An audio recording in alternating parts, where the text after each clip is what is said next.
Est-ce que tu connais l'auto-sabotage? Si oui, écoute ce podcast. Sinon, écoute ce podcast. Bonjour et bienvenue sur le podcast des néo-vidéo marketeurs. Ce podcast s'adresse essentiellement aux chefs d'entreprise, micro-entrepreneurs, freelance, indépendants, coachs, consultants. Et si toi aussi tu souhaites développer ton business grâce au marketing vidéo, ce podcast est fait pour toi. Et il n'y a qu'un seul maître mot, sois unique, pense différemment. Alors oui, je voulais te parler aujourd'hui de l'auto-sabotage. Pourquoi je voulais te parler de ça? Parce qu'en fait, c'est quelque chose que moi j'ai connu et que je connais encore un peu. Je dois t'avouer que c'est quelque chose que je connais un petit peu. L'auto-sabotage, alors c'est quoi? Déjà le sabotage. Le sabotage, en fait, c'est empêcher la réalisation de quelque chose. Voilà, c'est empêcher la réalisation d'un objectif, par exemple. Voilà, ça c'est du sabotage, parce qu'on va tout faire pour éviter que l'objectif soit atteint. L'auto-sabotage, c'est la même chose, mais c'est soi-même qui générons, nous-mêmes qui générons donc le sabotage et qu'on empêche donc du coup la réalisation de cet objectif. Et l'auto-sabotage, oui, c'est quelque chose que j'ai connu moi pendant de très longues années. Ouais, pendant de très longues années. Et pourquoi je te parle de ça, en fait, pourquoi je voulais te parler de ça aujourd'hui? Parce que hier, j'avais une discussion avec un entrepreneur et qui me disait ouais, tu sais, moi, ça fait depuis 20 ans que je suis à mon compte, et puis j'ai eu des échecs, et puis, tu vois, on a beau faire ce qu'on veut ou ce qu'on peut, eh bien, parfois, on a des échecs. Et ce sont des échecs. D'accord. Et qu'est-ce qui te permet de dire que ce sont des échecs? Qu'est-ce qui te permet de te dire que ce sont des échecs? Je lui ai pas dit ça comme ça, si tu veux, mais ce que je voulais traduire à travers ça, si je crois que je lui ai sorti d'ailleurs cette phrase-là que j'aime rappeler, mais que je reconnais que c'est pas forcément évident à comprendre, hein. À savoir, on ne voit que ce qu'on croit. Si tu crois que telle situation est un échec, donc tu vas voir ça comme étant un échec et tu auras raison, ce sera ta réalité. Tu vois? A contrario, si tu considères que telle situation n'est pas un échec, mais le résultat d'actions qui n'étaient pas suffisamment bien coordonnées, stratégiquement peut-être bien mises en place, voilà, c'est juste un résultat, mais ce n'est pas un échec. Et puis ça peut te permettre de rebondir là-dessus, quoi. Parce qu'en définitive, ce n'est qu'une expérience. Et l'auto-sabotage, ouais, c'est quelque chose qu'on peut être amené à rencontrer, et c'est ce qui va nous empêcher de réussir. Et bien évidemment, quand on échoue, dans ce cas-là, si on considère que c'est un échec, bien entendu, on va dire, tu vois, j'avais raison. Tu vois, j'ai essayé de faire ça et ça n'a pas marché. Ouais, mais en fait, ce que je comprends surtout, c'est que tu as tout fait pour que ça ne marche pas. Et surtout, c'est que tu n'avais pas l'état d'esprit suffisamment, comment dirais-je, positif, pour faire en sorte que ça fonctionne. Parce que derrière, il y a peut-être un problème de légitimité, peur de l'échec justement, voire même peur de la réussite. Voilà, ça aussi c'est un terme que je ne connaissais pas, dont j'ai pris conscience il y a quelques mois, la peur de la réussite. Ouais, j'ai peur de la réussite, j'ai peur de réussir. Bah oui, parce que si je réussis, c'est ce que je disais à l'entrepreneur dont je parlais tout à l'heure, et je lui racontais ça, je dis moi j'avais cette peur-là notamment, et peur de réussir. Est-ce que si je réussis, comment je vais faire pour gérer en fait? Imaginons que très rapidement, en quelques semaines, mon business cartonne et que c'est l'explosion totale, tu vois. Et du coup, je me retrouve en fin d'année à me dire, punaise, mais j'ai fait 1 million d'euros de chiffre d'affaires, chose que j'ai jamais fait dans ma vie, tu vois. Et je me dis, comment je vais faire pour gérer ça, quoi? Oui, c'est un truc de fou, quoi. Donc, déjà, peut-être qu'il va falloir que je recrute du monde, déjà pour commencer. Et puis, fiscalement, juridiquement, qu'est-ce que ça implique? Enfin, du coup, ça génère de nouveaux problèmes que je ne connaissais pas, tu vois.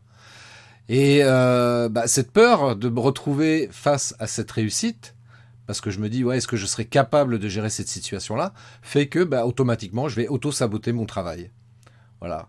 Je vais mettre en place des choses, je vais dire, regardez, machin, c'est comme ça qu'il faut faire. Et puis, moi, perso, je vais faire en sorte que ça fonctionne pas trop bien. Ça va fonctionner juste ce qu'il faut, voilà, pour me sentir quand même un petit peu à l'aise. Et pas non plus planter mon activité, c'est pas non plus mon intention, mais quelque part, je vais me dire, ouais, je vais peut-être pas faire ce qu'il faut pour, en tous les cas, exploser mon business, quoi. Et ça, c'est vraiment pénible parce que on se rend compte que Ouais, c'est la peur de la réussite tout simplement. Et puis, il s'agit en définitive de travailler là-dessus et se dire qu'en fait, c'est possible ça aussi. C'est possible que je réussisse et c'est possible aussi pour moi que je puisse gérer la réussite dans mon business. Voilà, c'est aussi simple que ça.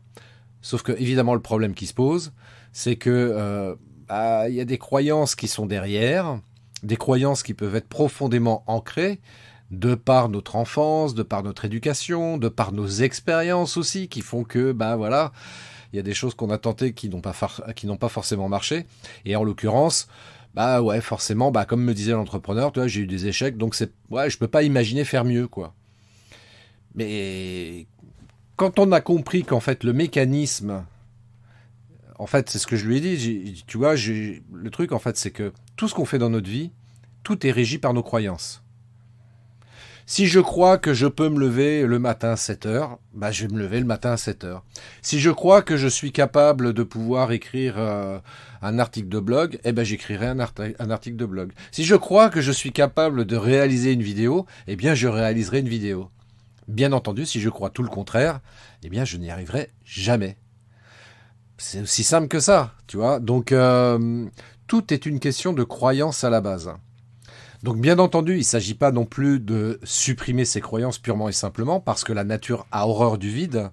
Donc, en fait, en réalité, il s'agit simplement de remplacer une croyance par une autre, qui, elle, par contre, sera une croyance ressource, celle qui va nous permettre de nous motiver à accomplir telle ou telle action. Et ces croyances-là, qu'est-ce qui se passe ? Elles vont générer nos pensées. Voilà, on va commencer. Si je crois que je suis capable de planter un clou dans une planche, je vais commencer à penser, à me dire, ok, comment je dois faire ? Alors, je vais peut-être aller voir un tuto. Tu vas me dire, c'est très con comme exemple, je suis d'accord avec toi, mais c'est pour simplifier un petit peu mon propos. Et donc, je vais aller voir un tuto et je me dis, ok, d'accord, c'est comme ça. Donc, comme je pense que c'est possible, parce que j'ai cette croyance de me dire que c'est possible pour moi de faire ça, je vais y arriver. Donc, en résumé, ce sont tes croyances qui régissent tes pensées et tes pensées qui t'amènent à l'action. C'est aussi simple que ça. C'est aussi simple que ça. Donc, moi, ce que je t'invite à faire, c'est à lister, en fait, tes croyances. Voilà, liste tes croyances. Et dis-toi quelles sont les croyances, celles qui t'empêchent de faire des choses et celles qui te motivent à faire des choses. Tu vois ? Et dans ce cas-là, peut-être essayer d'amplifier celles qui te motivent. Comme ça, elles vont venir remplacer tout simplement celles qui t'empêchent de faire des choses. La croyance que je suis capable, tu peux l'amplifier très simplement en faisant effectivement des choses dont tu es capable de faire. Et pourquoi pas aussi tenter de nouvelles choses. Ça, c'est super important aussi. Tu vois, si tu veux toujours rester dans la motivation, régulièrement dans l'année, te dire, tiens, je vais essayer quelque chose de nouveau. Quelque chose que j'ai jamais fait jusqu'à présent. Comme par exemple, voilà, tu es entrepreneur, tu n'as jamais fait de vidéo, peut-être ça serait bien que tu en fasses. Tu vois, c'est quelque chose de nouveau pour toi, je t'invite à en faire. Voilà, et puis à te mettre avec une certaine régularité, et puis ça va te donner confiance en toi, parce que tu vas te rendre compte que tu es quand même capable de faire de nouvelles choses. Tu vois ? Et c'est ça qui va te permettre de te motiver, et de te dire, finalement, ouais, non, j'ai pas peur de l'échec, j'ai pas peur de la réussite non plus, je crois que tout est possible, donc j'y vais. Donc réfléchis bien à tout ça et dis-toi que l'auto-sabotage, c'est évidemment pas la meilleure des options à utiliser, parce que c'est pas ça qui va te permettre d'être épanoui dans ta vie et de pouvoir construire des choses dans ta vie, et même dans ta vie personnelle, tu vois. Quand je vois des personnes célibataires qui me disent « Ouais, pour moi, de toute façon, à chaque fois que j'essaie d'avoir une relation avec quelqu'un, ça marche pas, machin. » Puis tu vois, je valide ce que je dis, tu vois, ça marche jamais. Tu vois, là, j'ai rencontré quelqu'un, et puis au bout de quelques jours, quelques semaines, paf, tu vois, c'est l'échec total, toi, ça marche pas, et je le prouve. Ouais, tu prouves simplement que ta croyance se vérifie, c'est aussi simple que ça. Je rappelle, on ne voit que ce qu'on croit. On ne voit que ce qu'on croit. Si tu crois que, quoi que tu fasses, jamais tu arriveras à avoir une relation de couple solide et épanouissante, bien évidemment, tu n'auras jamais ce type de relation, parce que tu as cette croyance-là qui va induire chez toi des comportements qui font que ça va amener à l'échec. Donc tu vas, ce qu'on appelle, t'auto-saboter. T'as compris ? Ok ? Bah écoute, moi ce que je t'invite à faire, vraiment, si tu veux vraiment qu'on poursuive cette discussion ensemble, et en l'occurrence, si tu penses que tu fais partie de cette catégorie de personnes qui font de l'auto-sabotage, contacte-moi, tu vas sur christophetrain.fr, tu prends un rendez-vous avec moi, et puis déjà ensemble, au cours d'un entretien de 45 minutes, ça nous permettra de voir comment moi je peux t'aider, te donner éventuellement des pistes, tu vois, de réflexion pour t'amener à corriger ça, et surtout, encore une fois, à te permettre d'avoir une vie totalement épanouie, aussi bien personnellement que professionnellement parlant. Parce que je rappelle que les deux sont liés quand même. Tu vois, on n'est pas différent dans le boulot et dans sa vie perso. Donc les deux sont liés. Et si vraiment ça t'intéresse de travailler là-dessus, donc contacte-moi sur christophetrain.fr. Voilà, tu demandes une séance, c'est offert, 45 minutes, et je me ferai un grand, grand plaisir de t'accompagner et de t'aider là-dessus. Je suis passé par là, donc je connais bien le sujet, et comme je dis, parfois, c'est vrai que des fois, l'expérience, ça aide beaucoup, parce que ça permet parfois de mieux comprendre les choses. Voilà, donc contacte-moi, christophetrain.fr. D'ici là, je te souhaite une magnifique journée. Prends bien soin de toi, à très bientôt. Ciao. Merci d'avoir écouté cet épisode de podcast des Néo-Vidéo Marketeurs.